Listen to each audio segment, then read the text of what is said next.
নমস্কার। ঠাকুরের বাণী ইউটিউব চ্যানেলের সকল ভক্ত, দর্শক ও শ্রোতাবৃন্দদের জানাই সাদর সুস্বাগতম। জীবনের প্রতিটি পদে আমরা সুখ আর মানসিক শান্তি খুঁজে বেড়াই, কখনো টাকা পয়সা, কখনো আবার নাম, যশ বা সম্পর্কের মাধ্যমে। কিন্তু আমরা কি সত্যিই সঠিক জায়গায় সুখ খুঁজছি, নাকি আনন্দের আসল উৎস লুকিয়ে আছে অন্য কোথাও? আজকের এই বিশেষ ভিডিওতে স্বামী সর্বপ্রিয়ানন্দজি মহারাজ অত্যন্ত সহজ ভাষায় বুঝিয়েছেন আনন্দের প্রকৃত উৎস আসলে কী এবং কিভাবে আমরা স্থায়ী শান্তি পেতে পারি। চলুন পুরো বিষয়টা মন দিয়ে শুনে নেওয়া যাক। Side of human nature, human happiness, character, তারপরে স্ট্রেস ম্যানেজমেন্ট, এই অনেক রকম দিক আছে। তো হ্যাপিনেস নিয়ে কি গবেষণা হয়েছে, অনেক গবেষণা হয়েছে এখন, আর তার কি নতিজা, কি ফল, সেই ফলটা আমরা একটু আলোচনা করব এখানে, তারপরে এগিয়ে যাব। সেলিগম্যানের কথা দিয়ে বলি। তো হ্যাপিনেস কিসে হয়? আবিষ্কার এই হলো যে শেষ পর্যন্ত happiness is equal to P plus E plus M. H is equal to P plus E plus M. P টা কি? H মানে হ্যাপিনেস, তো P মানে কি? প্লেজার। আমরা প্রথমেই যখন হ্যাপিনেস, সুখ চাই, সঙ্গে সঙ্গে সেই ইন্দ্রিয় সুখের দিকে, একটা কিছু সুন্দর খাওয়া দাওয়া, খাওয়া পড়া, এন্টারটেইনমেন্ট, এই যে প্লেজার, তো এর থেকে হ্যাপিনেস হবে, এইভাবে আমরা ভাবি আর চেষ্টাও করি। আর সাইকোলজিস্ট সেলিগম্যান বলছেন ঠিকই, কিছুটা হ্যাপিনেস তো সেখান থেকে হয়, যেটা সেন্সরি প্লেজার থেকে। এই নিউ ইয়র্কই ধরুন, নিউ ইয়র্ক হচ্ছে বলছেন ফুড ইজ হেভেন। যে খাওয়া দাওয়া পছন্দ করে তার জন্য এটা একটা স্বর্গ, কারণ কি সারা পৃথিবীর কুইজিন এখানে। এই আশ্রমের কিছুটা দূরেই হচ্ছে ব্রডওয়ে, নিউ ইয়র্কের সবচেয়ে ম্যানহাটনের বিখ্যাত রাস্তা। সেখানে দু রকম জিনিস পাওয়া যাবে, তিন রকম। এক হচ্ছে খাবারের দোকান, সে ছোট ছোট রেস্টুরেন্ট, কিন্তু সারা পৃথিবীর, আমেরিকা, ল্যাটিন আমেরিকা, আফ্রিকা, এশিয়ার বিভিন্ন, ইউরোপের বিভিন্ন দেশ থেকে, এশিয়ার বিভিন্ন দেশ থেকে খাওয়া দাওয়ারের যা যেমন ইচ্ছে সেই একটা। আর দেখা যায় যে প্রতিদিন সন্ধ্যাবেলা, সারাদিন খেতে খেতে সন্ধ্যাবেলা, বিশেষ করে শনিবার রবিবার, ভর্তি। নিউ ইয়র্কাররা খুব পছন্দ করে যে ওখানে রেস্টুরেন্টে গিয়ে খাবে। এটা একটা এখানকার কালচার। এই করোনা ভাইরাসের সময় যেহেতু রেস্টুরেন্ট বন্ধ ছিল, ভেতরে ঢুকতে পারবে না, সব রেস্টুরেন্ট রাস্তার ধারে সেই কাঠের একটা হাট তৈরি করার মতন করে সেখানে তারা ইয়ে করেছে, ওই খাওয়ার ব্যবস্থা করেছে, ভর্তি সবসময়। এই এক খাবার। আরেক হচ্ছে যে কাপড় জামা, এখানে ফ্যাশনের ইন্ডাস্ট্রির একদম চূড়ান্ত, তো বিভিন্ন রকমের ফ্যাশনের দেশের দোকান, সেগুলো ব্রডওয়েতে ভর্তি। আরেক হচ্ছে যেটার জন্য ব্রডওয়ে বিখ্যাত, থিয়েটার। সবই দেখুন কিন্তু বিভিন্ন লেভেলের সুখের ব্যবস্থা, প্লেজারের ব্যবস্থা। এই হচ্ছে একটা প্রথম ধাপ হ্যাপিনেসের, যে প্লেজার। এর প্রবলেম আছে যে সেলিগম্যান উনি নিজেই দেখিয়েছেন, উনি যে কথাগুলোতে বলেছেন যে এখানে প্লেজার সিকিং এর অসুবিধাটা কি, ডিফেক্টটা কি, সেই কথাগুলো পড়লে মনে হবে সেই বেদান্তের কথা, বুদ্ধিজমের কথা তিনি বলছেন। প্রথম কথা হচ্ছে এগুলো ক্ষণস্থায়ী। একটা কিছু খেলাম, তার যে সুখটা হলো সেটা কিন্তু ক্ষণস্থায়ী, চলে গেল সেটা। আর তারপরে বলছেন এগুলো হচ্ছে মানে একটা স্যাচুরেশন পয়েন্টে এসে যায়। আমরা ইকোনমিক্সে পড়েছিলাম law of diminishing marginal utility, যে প্রত্যেকটা ইউনিট অফ কনজাম্পশন কতটা স্যাটিসফ্যাকশন দেয় সেটা কিন্তু কমতে থাকে।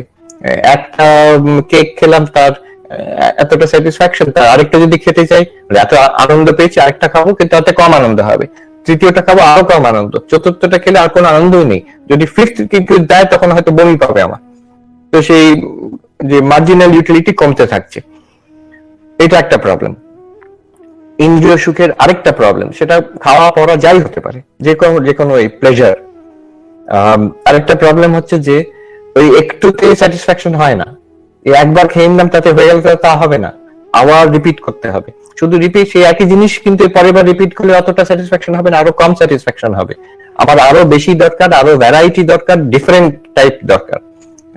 আমি টিভিতে একটা সিরিয়াল দেখলাম, আমার মনে হচ্ছে আমি যে দেখেছি যা ছোটবেলায় আমাদের দূরদর্শনে যা টিভি সিরিয়াল আমরা হাঁ করে দেখতাম, আজকালকার দিনের ছেলেমেয়েদের দেখালে তারা তো হাস্যকর মনে করবে, তারা একদম সে দেখতেই চাইবে না সেগুলো, তার কাছে একদম মানে একদমই সেগুলো খুব পুয়ার কোয়ালিটি মনে হবে। কোয়ালিটি বাড়াতে হবে, ক্রমশ এন্টারটেইনমেন্টের কোয়ালিটি বাড়তে বাড়তে, নাহলে আমার স্যাটিসফ্যাকশন হবে না। অ্যাডিকটিভ, এই কিছুক্ষণ পরে সেটা ডিসস্যাটিসফাইং মনে হয়। সমারসেট মম, খুব বিখ্যাত যিনি নভেলিস্ট, বলেছেন যে if you single mindedly chase pleasure, very soon you will find nothing pleasing anymore. আমি যদি সুখের পেছনে, ইন্দ্রিয় সুখের পেছনে ছুটতে থাকি, আমি সারাক্ষণ সুখ চাই, ভোগ করতে চাও, সারাক্ষণ ভোগ করছি, ভোগ করতে করতে মনে কিছুক্ষণ পরে মনে হবে একটা বিতৃষ্ণা, কোনো জিনিসেই আমার তৃপ্তি হচ্ছে না। এটা হচ্ছে প্লেজার সিকিং এর লিমিটেশন। অল্প সুখ হয়, কিছুক্ষণের জন্য হয়, তারপরে সেই জিনিসটা সেই রকম সুখ আর দেয় না। বেশি ভোগ করতে গেলে সুখটা কমতে থাকে, ডিমিনিশিং মার্জিনাল ইউটিলিটি। তারপরে আমার আরো বেশি দরকার, সেটা আরো ভ্যারাইটি দরকার, আরো সফিস্টিকেটেড লেভেলের সুখ, ইন্দ্রিয় সুখ ভোগ দরকার। এখানে কোনো তৃপ্তিকর ব্যাপার নেই। অ্যাডিকটিভ, কেউ মদে, কেউ ড্রাগে। এইসব দেশে এখন তো সরকার হাত ছেড়ে দিয়ে ওই ম্যারিজুয়ানা এগুলোকে লিগ্যাল করে দিয়েছে। আগে পুলিশ ধরতো এসে, এখন এই রাস্তায় বেরোলেই সন্ধ্যাবেলা সারাক্ষণ চারিদিকে ওই গন্ধ পাওয়া যাবে, স্মোকিং উইড। তো কিন্তু সেগুলো অ্যাডিকটিভ, তাতে যে কি আলটিমেটলি সুখ হবে কেউ জানে না, আর শরীর খারাপ হয়ে যায়, জীবন নষ্ট হয়ে যায়। দিস ইজ দ্য, এটা limit of pleasure, first component of happiness, P, তার লিমিট হচ্ছে এই হচ্ছে লিমিট। কিন্তু নতুন কথা নয়, শুধু বেদান্ত নয়, শুধু ভগবান বুদ্ধ নয়, যে কোনো স্পিরিচুয়াল প্যাথ, যে কোনো ধর্মে তারা কিন্তু দে হ্যাভ পয়েন্টেড আউট জাগতিক জড়বাদী ভোগের একটা লিমিটেশন আছে, সেটা পূর্ণ সুখ, স্যাটিসফ্যাকশন হয় না, ফুলফিলমেন্ট হয় না। এই চিরকালেরই আমাদের অভিজ্ঞতা। যারা সবচেয়ে বেশি সুখ পেয়েছে, কেউ সম্রাট, কেউ সিজার, কেউ জার, তারাও কিন্তু ফুলফিলমেন্ট পায়নি। দ্বিতীয়, সেলিগম্যান বলছেন, second component of happiness is engagement, P plus E. Engagement মানে আমার কাজে, যে কাজটা আমি করি সেটা আমার চাকরিও হতে পারে, আমার হবিও হতে পারে, আমার পেশা হতে পারে, নাও হতে পারে, কিন্তু যেটাতে আমি এঙ্গেজড, সেইটাতে যদি কেউ স্যাটিসফ্যাকশন পায়, সেটা যে কোনো কাজ হতে পারে, কেউ টিচার হতে পারে, ডাক্তার হতে পারে, বিজনেসম্যান হতে পারে, অ্যাক্টর হতে পারে, প্রফেসর হতে পারে, তাতে যদি আমি সুখ পাই, সেটা যদি স্যাটিসফাইং হয় আমার জন্য, সেই satisfaction in work, engagement gives you more happiness than pleasure.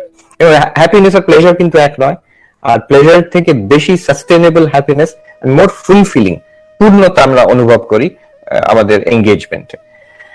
এখন সবাই চাকরিতে, নিজের পেশাতে হয়তো আনন্দ পায় না, সেটা unfortunate that we are forced to do things in life which we may not actually want to do if we given the freedom. কিন্তু যারা পায়, those who are lucky, তার জন্য মানুষে আবার করে কি, পেশার সঙ্গে সঙ্গে একটা হবি রাখে, একটা এঙ্গেজমেন্ট, যেটাতে কিন্তু তাদের ফুলফিলমেন্ট হয়। এই প্লেজার আর এঙ্গেজমেন্টের তফাৎটা কেমন? একজন হয়তো ক্রিকেট খেলা দেখছে টিভিতে, আরেকজন পাড়াতে গিয়ে বাইরে মাঠে গিয়ে ক্রিকেট খেলছে। এখন যে খেলা দেখছে, সে খেলার মানটা অনেক উঁচু, সে হয়তো ইন্টারন্যাশনাল লেভেলে খেলা হচ্ছে, সে অনেক উঁচু লেভেলের খেলা দেখছে, কিন্তু সে যদি নিজে গিয়ে খেলে সেই রকম হয়তো খেলতে পারবে না, সেই মানের ধারের কাছে নয়, কিন্তু তার হ্যাপিনেস, তার যে ফুলফিলমেন্ট অনেক বেশি হবে, যেহেতু সে এঙ্গেজড। টিভিতে দেখা হচ্ছে প্যাসিভ কনজাম্পশন, নিজে গিয়ে খেলাটা হচ্ছে অ্যাক্টিভ এঙ্গেজমেন্ট, তাতে কিন্তু ফুলফিলমেন্ট বেশি হয়। এটা সেলিগম্যান বলছেন। যে কাজের মধ্যে ফুলফিলমেন্ট আনার একটা সুখ প্রাপ্তির চেষ্টা করা উচিত। আমি যে কাজগুলো করছি, সেটা যে কোনো কাজ হতে পারে, সে রান্না করা, অনেকে রান্না করাতে আনন্দ পান, স্বামী বিবেকানন্দ নিজেই আনন্দ পেতেন রান্না করে অন্যদের খাওয়াতে। তো এঙ্গেজমেন্টে হ্যাপিনেস হয়, তারও একটা লিমিটেশন আছে। তার থেকে বেশি হ্যাপিনেস আরেকটা আছে, তাকে বলছেন সেলিগম্যান এম হচ্ছে meaning in life, purpose in life.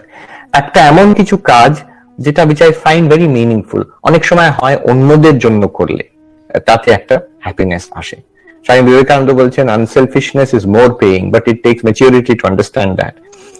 যে নিঃস্বার্থভাবে অন্যদের জন্য করা, তাতে কিন্তু সুখ, শান্তি, ফুলফিলমেন্ট পূর্ণতা অনেক সহজে পাওয়া যায়, কিন্তু এটার জন্য একটু ম্যাচিউরিটি দরকার। আমাদের স্বাভাবিকভাবে মনে হয়, লজিক্যালি অলসো, আমি নিজের জন্য করলে আমি খুশি হব, আমি অন্যর জন্য করলে আমি কি করে খুশি হব? এটা তো লজিক। আমি নিজেকে খুশি করতে চাই, আমি নিজেকে সুখ দিতে চাই, অথবা নিজের জন্য করি। খাওয়া দাওয়া, টাকা পয়সা, বন্ধু বান্ধব সব নিজের জন্য, তাতে আমি সমৃদ্ধ হব, সুখী হব। এটা হয় না জীবনে, কিন্তু এটা বুঝতে সময় লাগে। অন্যের জন্য করতে গেলে কিন্তু সেই জিনিসটা, সেই যে পূর্ণতা আমি খুঁজছি, সেটা চট করে পাওয়া যায়। সে স্বামীজি বলছেন, tax maturity to understand this, that selflessness, unselfishness is more paying. এটা যখন আমি পড়লাম, আমার মনে হয়েছিল যে আমাদের যে স্ট্রাকচার অফ ভ্যালিউজ, ধর্ম অর্থ কাম ও মোক্ষ, এর মধ্যে কিন্তু এই প্লেজার, এঙ্গেজমেন্ট আর মিনিং মোটামুটি আমরা মিলিয়ে দিতে পারি কাম, অর্থ আর ধর্মের সঙ্গে। আমরা ভেবে দেখবেন একটা, আমি বেশি নিয়ে বলছি না, আমার আসল সাবজেক্টের পরে আসছি, যে কাম, অর্থ আর ধর্ম। কাম মানে প্লেজার, তার থেকে কিছু সুখ হয়, তার লিমিটেশন আছে। অর্থ লিটারালি টাকা পয়সা, কিন্তু it means all kinds of engagement in life.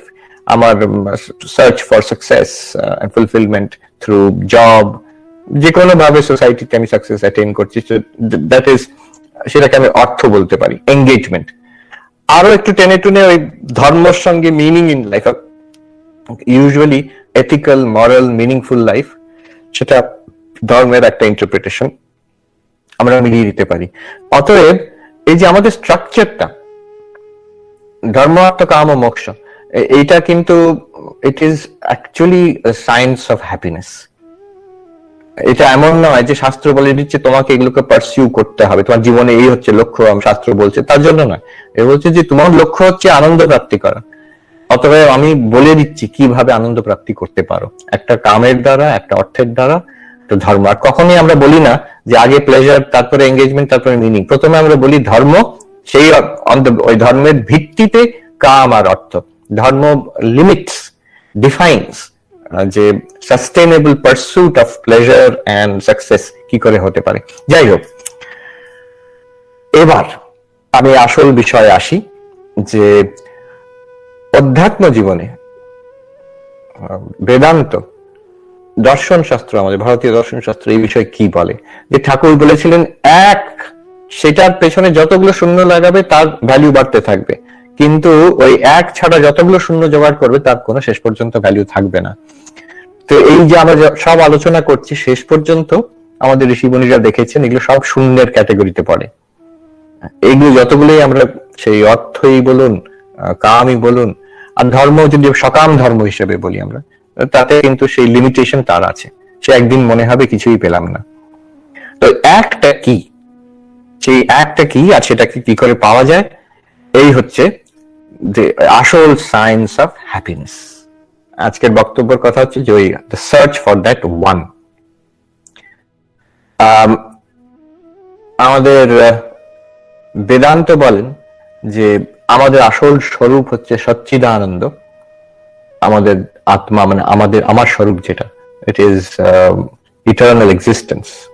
আমার সেই জন্ম নেই, মৃত্যু নেই, সেই সৎ স্বরূপ। আর ইটারনাল কনসিয়াসনেস, যে চৈতন্য, শুদ্ধ চৈতন্য, সেটাই আমার আত্মা। এবং যেটা আমাদের আজকে যেটা খুব প্রযোজ্য, সেটা হচ্ছে আনন্দ স্বরূপ। আত্মাই হচ্ছে আনন্দ। মানে আমি পূর্ণতা খুঁজছি, কিন্তু আমি যা খুঁজছি সেটা কিন্তু আমার মধ্যেই আছে, আমি সেটা। যে পূর্ণতা আমি খুঁজছি, আমি কিন্তু সেই পূর্ণতাটাই। আমি উল্টো দিকে খুঁজছি, আমি অনাত্মাতে খুঁজছি, আমি আত্মা, এবং আমি খুঁজছি আমার পূর্ণতা কোথায়, বাইরে। সেটা ইন্দ্রিয় ভোগেই হোক, রিলেশনশিপে হোক, সাকসেসে হোক, সেটা কামে হোক, অর্থে হোক, কিংবা আরো মিনিংফুল একটা ধার্মিক জীবনযাপনেই হোক। I am trying to find happiness outside. কোনোটাই ভুল নয়, কিন্তু ওই পূর্ণতাটা কিন্তু সে বাইরে নেই, যেহেতু ভেতরে আছে। সেটা হচ্ছে অদ্বৈত বেদান্তের দাবি, যে ভেতরে আছে, অতএব বাইরে খুঁজে পাবে না, সেটা ভেতর থেকে প্রকাশ হতে হবে। এখন এই যে ভেতরে আমার আনন্দ আছে, আমার আনন্দ স্বরূপ ভেতরে, এর কোন যুক্তি আছে? এটা কি করে আমরা বুঝবো? তো উপনিষদ তো বলে যে আনন্দম ব্রহ্ম, আমার স্বরূপই হচ্ছে আনন্দ। কথাটা ভালো খুব, কিন্তু এটার যুক্তি কথা হচ্ছে, একটা আমি পেলাম পঞ্চদশীতে, অদ্বৈত বেদান্তের বিখ্যাত একটি প্রকরণ গ্রন্থ। সেই পঞ্চদশীর প্রথম অধ্যায়তে বিদ্যারণ্য মুনি দুটি শ্লোক, খুব সুন্দর দুটি যুক্তি দিচ্ছেন। এটা আমি কখনো অন্য জায়গায় দেখিনি। সেই যুক্তিটা কি, যে আমার আত্মাই, আমি হচ্ছে আনন্দ স্বরূপ। তো আত্মাই হচ্ছে আনন্দ, মানে নিত্য আনন্দ এবং পরম আনন্দ। এই আত্মা যে আনন্দের সোর্স, এটা কখনো অন্য অন্য জিনিস যেমন কখনো আনন্দ দেয়, কখনো আনন্দ দেয় না, কখনো সুখ দেয়, কখনো সুখ দেয় না। আমরা দেখছি যে law of diminishing marginal utility. কিন্তু আত্মা এরকম নয়, আত্মা সবসময় সুখের উৎস। নাম্বার ওয়ান ক্লেম, এটা কোন যুক্তি দিয়ে বোঝাবেন। নাম্বার টু, শুধু আত্মা সেই সুখের সোর্স তা নয়, ম্যাক্সিমাম সুখ আমরা আত্মার থেকেই পাচ্ছি। আত্মাই হচ্ছে the source of the highest bliss, continuous bliss, highest bliss. দুটো আর্গুমেন্ট। কি আর্গুমেন্ট, এটা I want to share with you. এটা ফার্স্ট চ্যাপ্টারের 8th ভার্স, চ্যাপ্টার 1 শ্লোকা 8। বিদ্যারণ্য মুনি বলছেন, ইয়ম আত্মা পরানন্দঃ পরপ্রেমাস্পদম যতঃ মানা ভুবম হি ভূয়াসম ইতি প্রেমাত্মনীক্ষ্যতে। এই আমাদের আত্মা হচ্ছে চিরকালের জন্য, এটা হচ্ছে পরমানন্দের সোর্স, এটা হচ্ছে পরমানন্দ স্বরূপ। কেন, কি করে বুঝবো এটা আমরা? এখানে লজিকটা এরকম, একটু এটাকে we have to follow, very interesting kind of argument, যে যে জিনিসটা আমাদের সুখ দেয় সেটাকে আমরা চাই। স্টেপ 1, যা আমাদের সুখ দেয়, আমি একটা দোকানে গেলাম, এই জিনিসটা আমার ভালো লাগলো, আমাকে এটা সুখ দিচ্ছে, আমাকে হ্যাপিনেস দিচ্ছে, সেটাকে আমরা চাই, সেটাকে আমরা জোগাড় করার চেষ্টা করি। জিনিস যদি আমাকে সুখ দেয়, সেটাকে জোগাড় করলাম, যে সুখ দিচ্ছে আমাকে, সেটাকে আমি রাখার চেষ্টা করি, আরো বাড়ানোর চেষ্টা করি, রক্ষা করার চেষ্টা করি। আর যে জিনিসটা আমার সুখ দিচ্ছে না, হয়তো এমন হতে পারে একটা জিনিস কিনলাম, কিছুদিন পরে সেই জিনিসটা আমাকে আর ভালো লাগছে না, হয়তো মোবাইল ফোনের নতুন মডেল এসে গেছে, সেটাই আমি চাই, এটা আর চাই না আমি। তখন আমি কি করি, সেটাকে আমি বিদায় করার চেষ্টা করি, I try to give it up. তো যে জিনিসটা আমার সুখ দিচ্ছে সেটাকে আমি জোগাড় করার চেষ্টা করি, আর যে জিনিসটা সুখ দিচ্ছে না সেটাকে আমি বিদায় করার চেষ্টা, সেটা যদি আমার কাছে না থাকে সেটাকে এড়িয়ে যাওয়ার চেষ্টা করি। যদি এসে থাকে সেই জিনিসটা সেটা একটা ব্যক্তি হতে পারে, সেটা একটা কাজ হতে পারে, জায়গা হতে পারে, খাবার হতে পারে, গ্যাজেট হতে পারে, সেটাকে আমি বিদায় করতে চাই যদি আমার সুখ না দেয়। এবার উল্টো লজিকটা দেখুন, যদি একটা এমন জিনিস থাকে যেটাকে আমি কখনো বিদায় করতে চাই না, যেটাকে আমি সবসময় রাখতে চাই, তার মানে কি, সেটা আমাকে কখনো দুঃখ দেয় না, সেটা আমাকে সবসময় সুখ দেয়। I will repeat the logic again, যে জিনিসটা আমায় সুখ দেয় সেটাকে আমরা আনতে চাই, রাখতে চাই, জোগাড় করতে চাই। যে জিনিসটা দুঃখ দেয় সেটাকে আমরা বিদায় করতে চাই, এড়িয়ে যেতে চাই।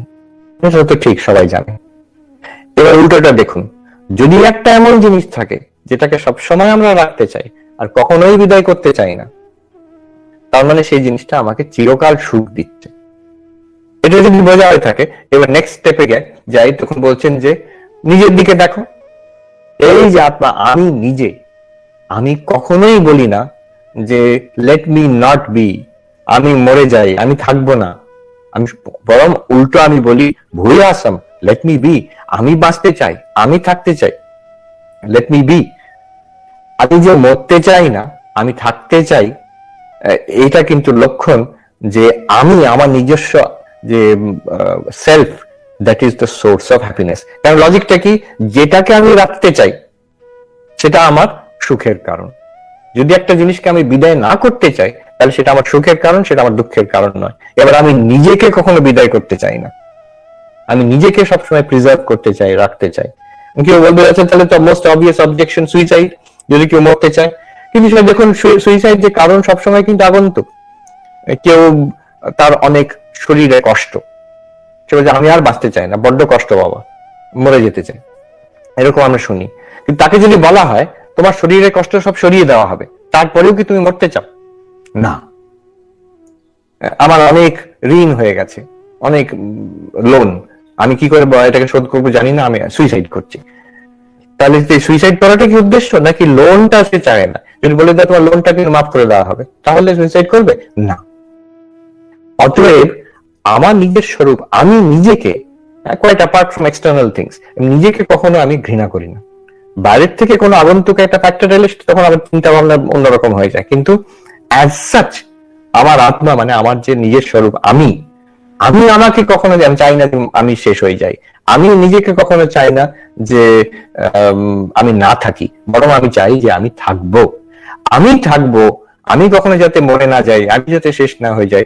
এটা হচ্ছে দ্য আর্গুমেন্ট দ্যাট তাহলে আমি নিজের কাছে সুখের সোর্স, কন্টিনিউয়াস সুখের সোর্স। আর্গুমেন্ট নাম্বার 1, ভেবে দেখার মতন ইন্টারেস্টিং। দ্বিতীয়, আচ্ছা সুখের সোর্স তো হতে পারি, কিন্তু ম্যাক্সিমাম সুখ কি নিজের থেকে পাই না বাইরের থেকে পাই? সেখানে বিদ্যারণ্য বলছেন ম্যাক্সিমাম সুখ তুমি নিজের থেকে পাও, বাইরের থেকে না। কি করে? এখানে শ্লোকটা দেখুন, এটা হচ্ছে 9 নম্বর শ্লোক। তত্র প্রেমাত্মার্থমন্যত্র, নো এটা ভুল হলো, তৎপ্রেমাত্মার্থমন্যত্র নৈবং মন্যার্থমাত্মনঃ অতস্তৎপরমং তেন পরমানন্দতাত্মনঃ। কি বলতে চান এখানে, লজিকটা একটু বুঝতে হবে যে কোন জিনিসটা বেশি সুখ দেয়। যেটার জন্য অন্য জিনিসটাকে ভালোবাসি সেই জিনিসটা আমাকে বেশি সুখ দেয়। তার মানে কি, একটি বাবা কিংবা মা তাদের সন্তান, সেই সন্তানের যে খেলনা তাকে ভালোবাসে, সন্তানকেও ভালোবাসে, কাকে বেশি ভালোবাসে? সিলি অবভিয়াসলি যে তার ছেলে কি মেয়ে তাকে বেশি ভালোবাসে, খেলনাকে তো বেশি ভালোবাসে না। খেলনাটাকে কেন ভালোবাসে? যেহেতু এটা আমার ছেলের, my boys toys or my girls toys, আমার ছেলে কিংবা মেয়ের খেলনা, তার জন্য আমি ভালোবাসি। যেহেতু ছেলে কিংবা মেয়েকে ভালোবাসি, সন্তানকে ভালোবাসি, তার জন্য ওই খেলনাটাকে ভালোবাসি।